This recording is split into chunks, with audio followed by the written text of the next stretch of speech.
Because you can simplify it even further down, so there's not the 1 minus. Yeah. Yeah. It doesn't matter at that point. I mean, what is the most simplified version?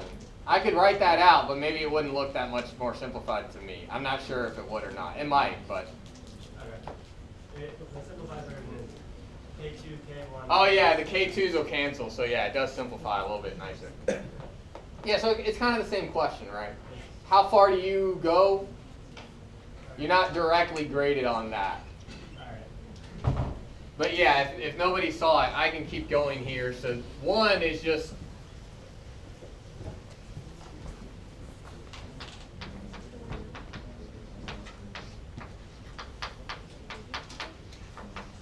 that's 1.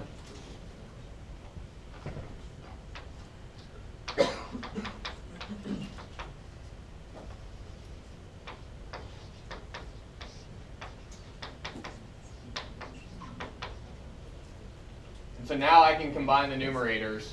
And so what happens, right? You get 2 times the reverse rate constant. The K2s cancel.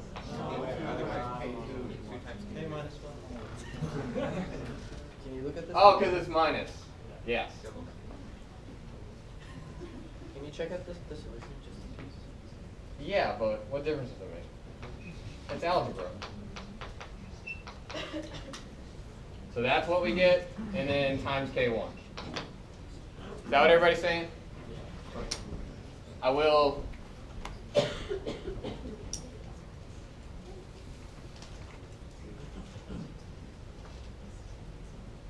Yes, that is the solution that I have written down. And it is in this form, so it did get all the way simplified down.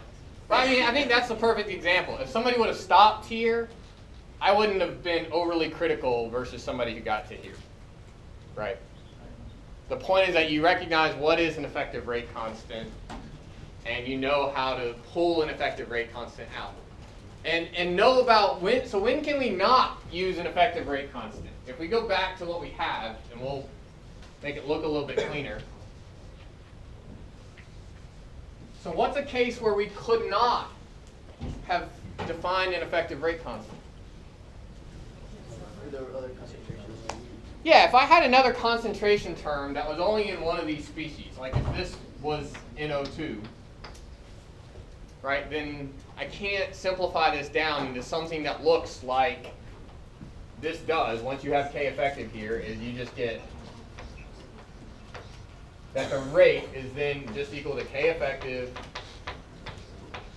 times N2O5, right? So it's a simple first order reaction.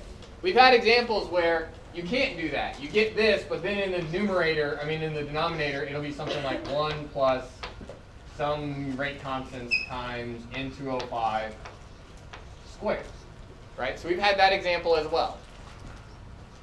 So you can't always define the effective rate constant. All right, let's look at part C.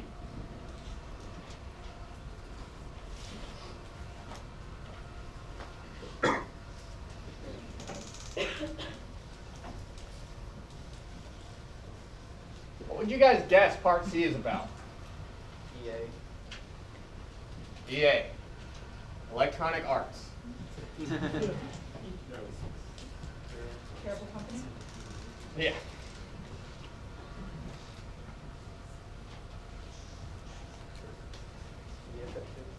So yeah, understand what types of questions might be asked, right? So this is obviously from the first couple of homeworks. And another topic that we talked about a lot back then were activation energies. So that's what you expect, and you would be correct. It says an Arrhenius plot of the nitrogen decomposition rate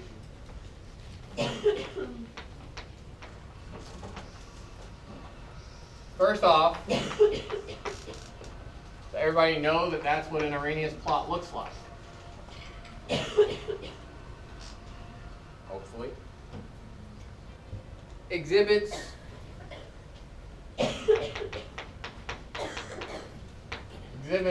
two linear regions. with different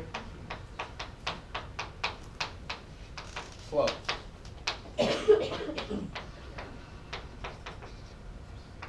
Also known as a break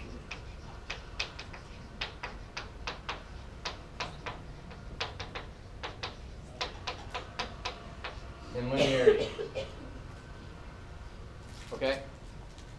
So there's a bit more. It says given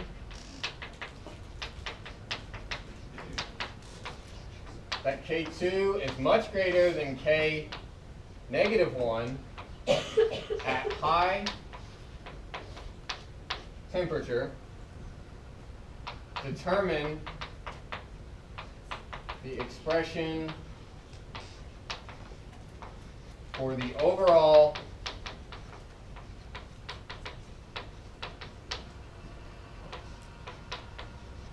activation energies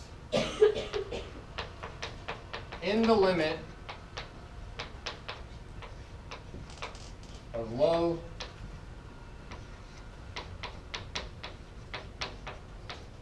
and high temperature. And he defines some nomenclature for us. We're going to use E low and E high. It also asks, is E low greater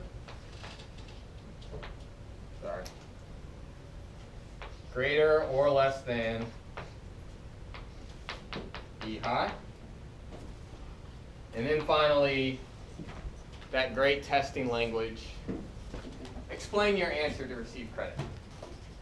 It's a coin flip, and you don't just get to go, oh, E high is higher. Right? Gotta explain it. So what do we do? Go back to the rate law.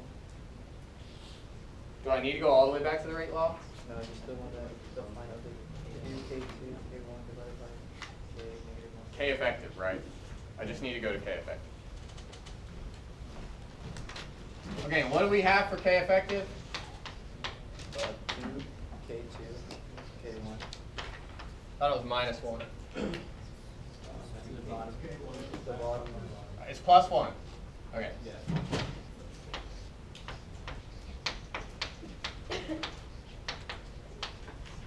Is that correct? All right, and now what do we do? Make K2 way greater than K negative 1. So there's two parts to this, right? So let's focus on this first part first.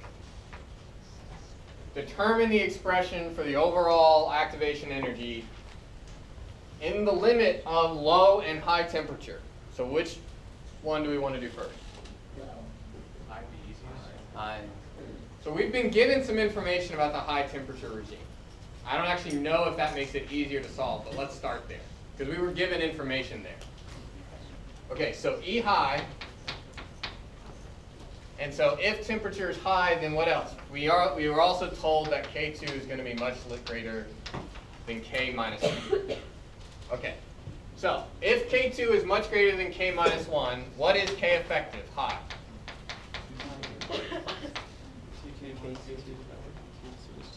This goes away. The K2's cancel. 2K1. Okay. So what is, how do I then go to, from that to E high? Arrhenius equation. So what do? I plug the definition of Arrhenius into here. What about on this side?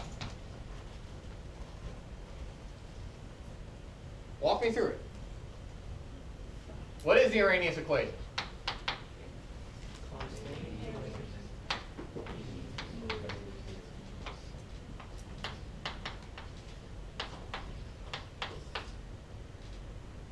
Okay, so let's plug it into both places. So on the left, what do we get? A effective high times the exponent, and we'll use the notation that we were provided, E high, over RT, is now equal to 2 times A 1 All right, it's no longer A effective. We're just plugging this in directly. So it's A1 times the exponent negative E1 over RT. So if we rearrange and solve, then you would get the log. We'll wait for that part in just a second. What are we going to do with the pre-exponential factor?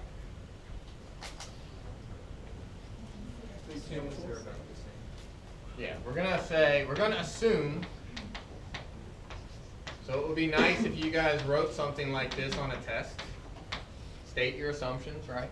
Assume that the pre-exponential factor is, since we're assuming, we'll just put equal to.